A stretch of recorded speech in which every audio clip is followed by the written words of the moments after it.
After years of planning, the Mesker Park Zoo opened their new penguin exhibit this week. Earlier this month, the new pool to replace the Lloyd pool was opened and broken in by none other than Olympian swimmer Lily King. These projects and others like them are supported at least partially by local government dollars. We're taking a field trip to the Mesker Park Zoo, and we're going to talk to local officials about why they think these projects are worthwhile. That's coming up next on Newsmakers, presented locally by WNIN and the Evansville Courier and Press.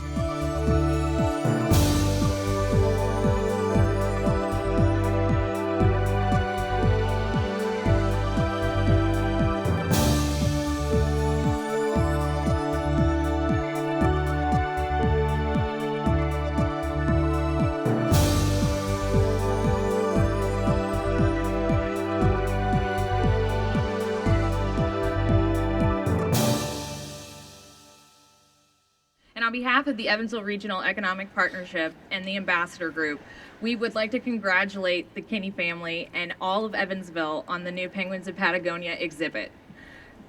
We would like to thank you for your investment in EREP and also in the community. If there's anything that we as an Ambassador Group can do for you, please reach out and let us know.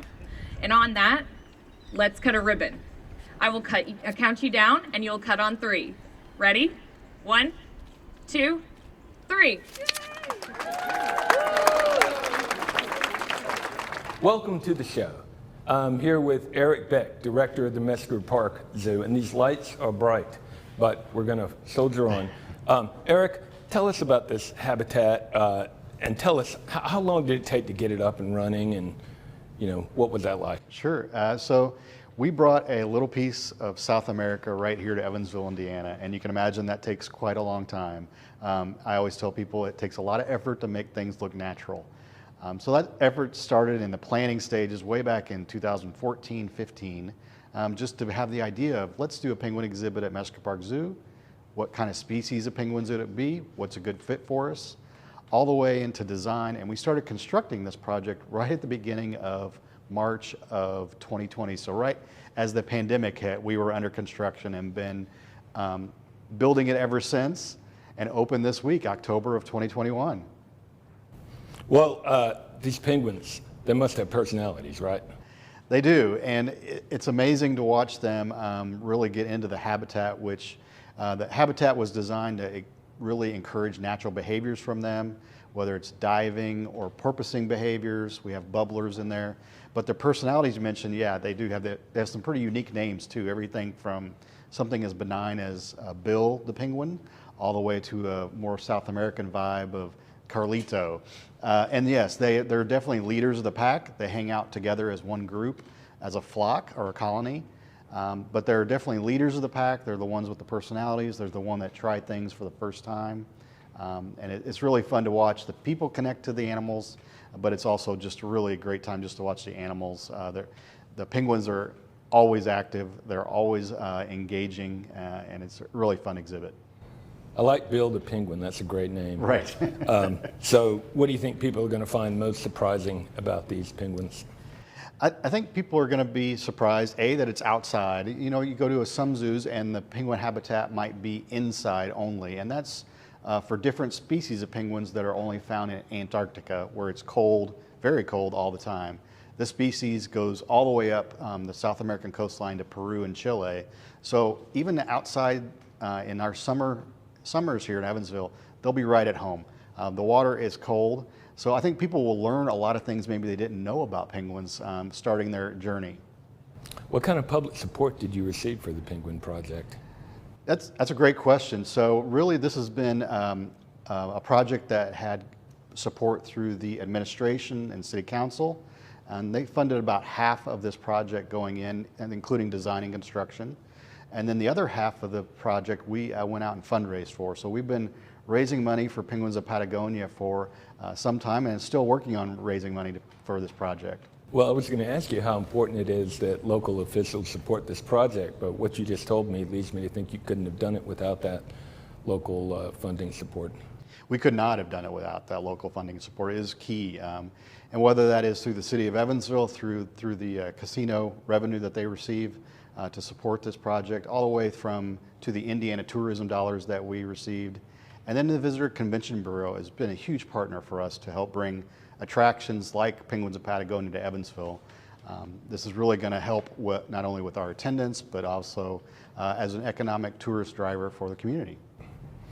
Well, you've been here, what, 25 years or Yeah, 26 years? 26, yeah. How has the zoo changed over the years? It has drastically changed. It's changed on how we take care of animals. It's changed on the facility itself. Designing a habitat like this is completely different. And really all those things focus on one thing, and that is the care and welfare of the animals we care for. The science behind care and welfare and the measuring of welfare has drastically changed, not only in the last 25 years, but in the last 5 years of zoo management. So we really take a close look on how we're caring for these animals every single day, every single part of their lifespan, and really measuring and really adjusting as needed. Do you have any good stories from behind the scenes? Well, as you can imagine, coordinating penguins from all over the country to arrive at this project, not necessarily simultaneously, but pretty close to one another. We've had some great stories of just last week we were driving to airports in Tennessee and Chicago to get birds for this project and get them here and acclimated and with the rest of our colony. So it's been a great journey, and it's great to see all these penguins finally in their home. Are there any other big projects happening right now at the zoo, kind of underway, that maybe aren't out in front of the public right now? Yeah, so you can imagine a spotlight gets put on a big brand new exhibit like Penguins of Patagonia, but we make improvements throughout the year. We've got several huge paint projects going on right now inside of Amazonia. So we're improving the spaces of our existing facilities, and that's just as key for us as building something new. So we're renovating our nocturnal habitats right now, so we're finishing the touches on some renovations in our clay building, which is the oldest building on zoo grounds. So we're always making those kind of improvements along the way. Eric Beck, thank you for joining us on Newsmakers today. Thank you for having me.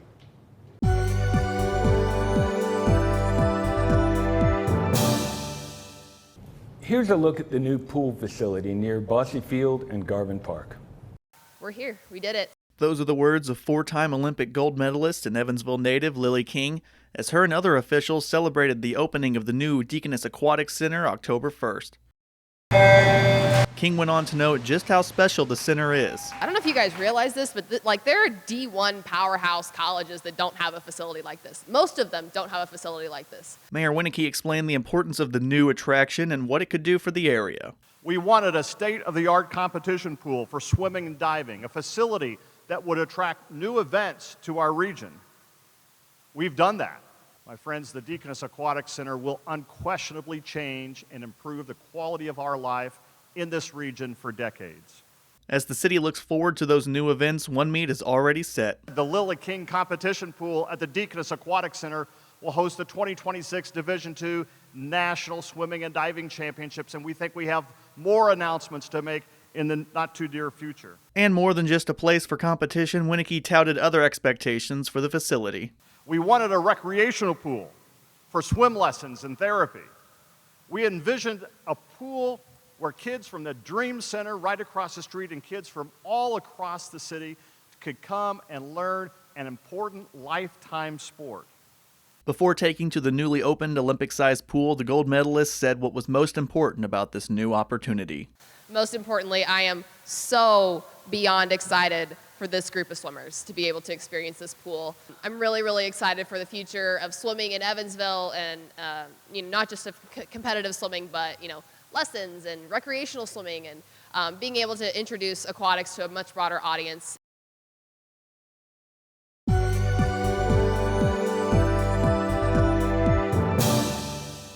Now we're joined by Evansville Mayor Lloyd Winicky and Steve Raleigh, Director of Warwick County Economic Development. Thank you, gentlemen, for being here. Our pleasure. Thank you. Mayor, why have you been such a proponent of projects like the Penguin exhibit and the pool? Well, the Deaconess Aquatic Center and the Penguins of Patagonia exhibit are important because we have to distinguish ourselves as not only a city but a region in terms of having good quality of life amenities. It doesn't matter if we're talking to a local company that's thinking about expanding here, making new investment here, or a company that's thinking about relocating here. They want to know, yes, they want to know what kind of incentives they can get, but frankly, they're far more concerned about whether their workers and their families will like living in our region. So the fact that we continue to build quality of life amenities really is about also helping to our economic development efforts. They go hand in hand.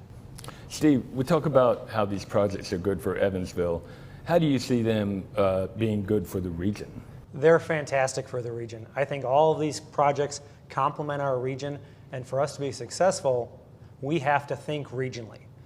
Myself representing Warwick County, what's good for Vanderburgh County or Posey County is good for Warwick County. When there are improvements at the airport or amenities like the zoo, it's good for all of us. And second what the mayor said, quality of place has moved to the top of the list when it comes to economic development. It's all about workforce today. And the number one thing that companies are hearing, people have a choice to work anywhere in the country. And so the number one thing the companies hear is people want quality of place. And it's about, when it comes to workforce, you have to keep your talent here. So you have to have a desirable region that people want to stay in. Our kids coming through high school and college want to stay in our region. And then the flip side of that is we have to be a region that attracts people. You want to be a place that people want to move to. And these pieces of the puzzle are doing just that. Mayor, how important do you think it is for other local officials to get behind projects like the Penguin exhibit and the pool? Well, I think we all have the same goal in mind, and that's to grow our community. And our city wants to grow, our region wants to grow. We want to be an attractive destination for employers. And I think, once people come and see the penguins, once they see how dynamic the Deaconess Aquatic Center is, they go, aha.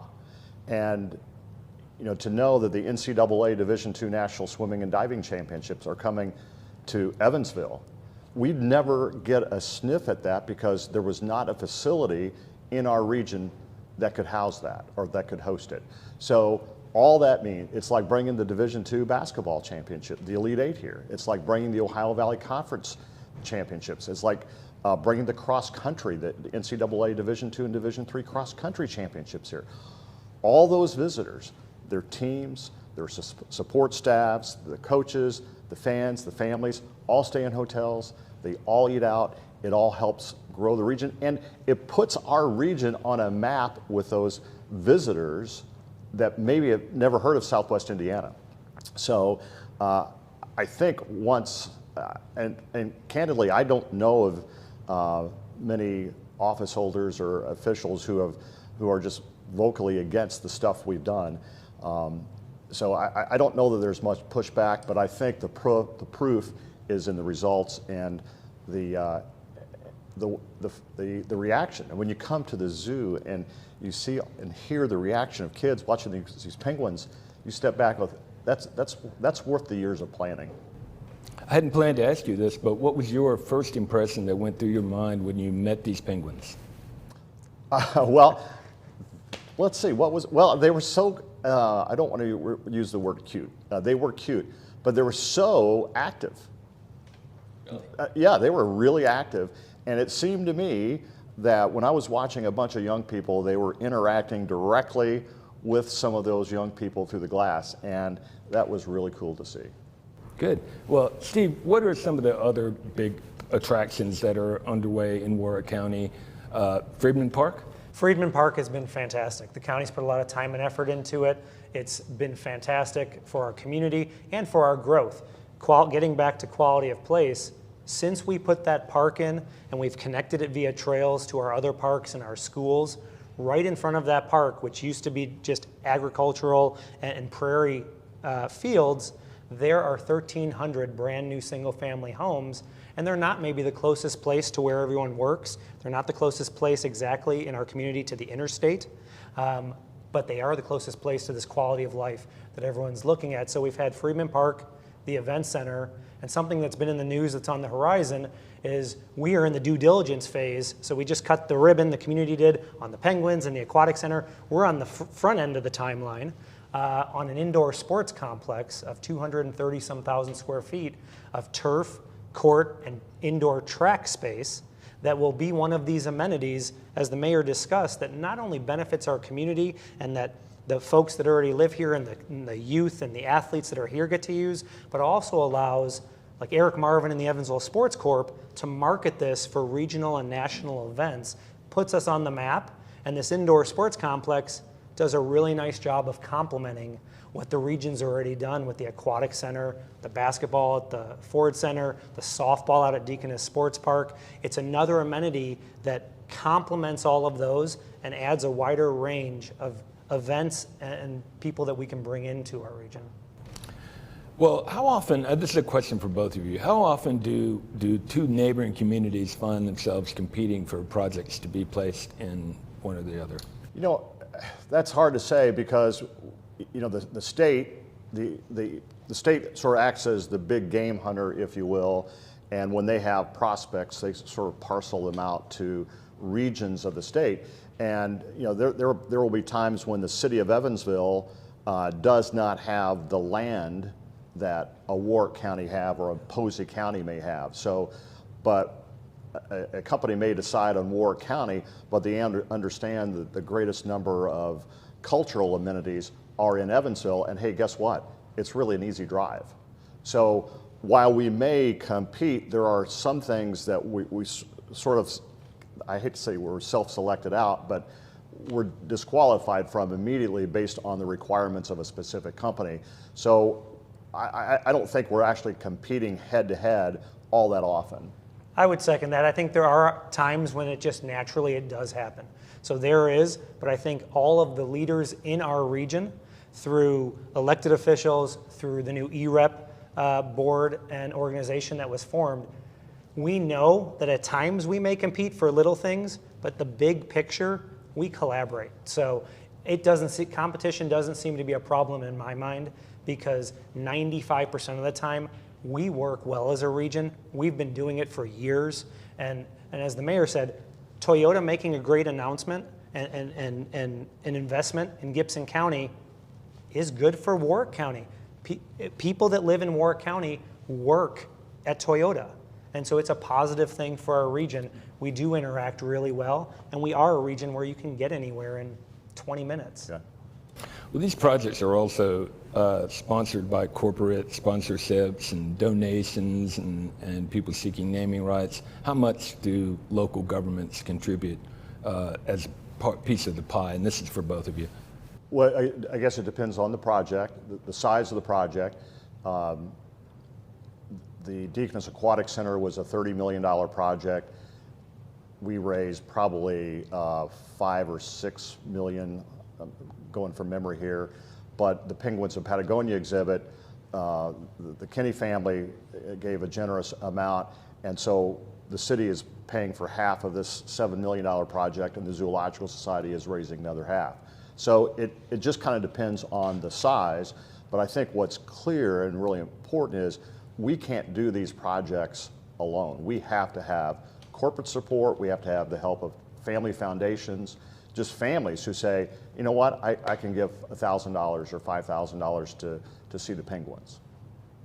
I agree 100%. It really does. I hate to answer that it depends, but every project is a little different, and I agree with the mayor that we have fantastic corporate citizens in this community that are involved and that put their dollars behind making our community better. And sometimes those are the logos that you see at a groundbreaking or ribbon cutting, but it goes way beyond that, to the volunteers, to the individual families, to somebody buying a logoed brick for $100. Those pieces are all needed to get these projects across the finish line. So here's another question for the both of you. What's the next big project down the pike coming for Evansville and Warwick County? I can't tell you. No.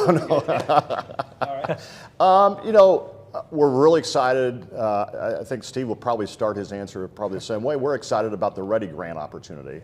from the state. The state has made $500 million available to regions around the state, and we're one of 18 regions that will be competing for a piece of that $500 million. Inside our Ready Grant application are multiple potential projects, and I think one of the pieces that we're really excited about, candidly, would be potential changes to our riverfront. Such as?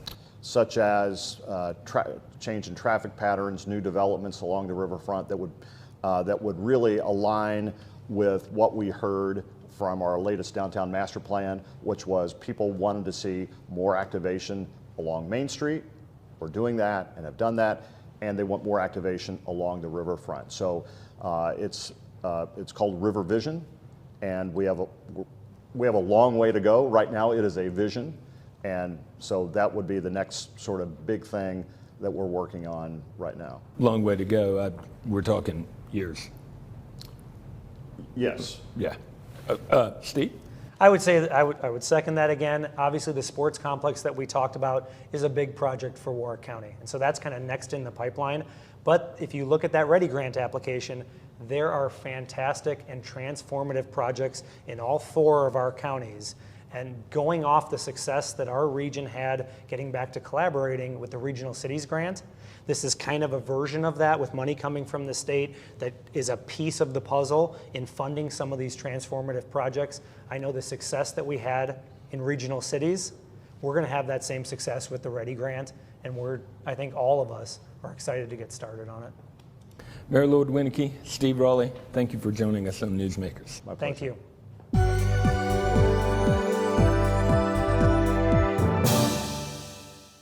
Thanks for joining us on Newsmakers. Next week, our guest will be Lieutenant Governor Suzanne Crouch, who will talk to us about rural broadband and some of her other pet projects. See you next week on Newsmakers.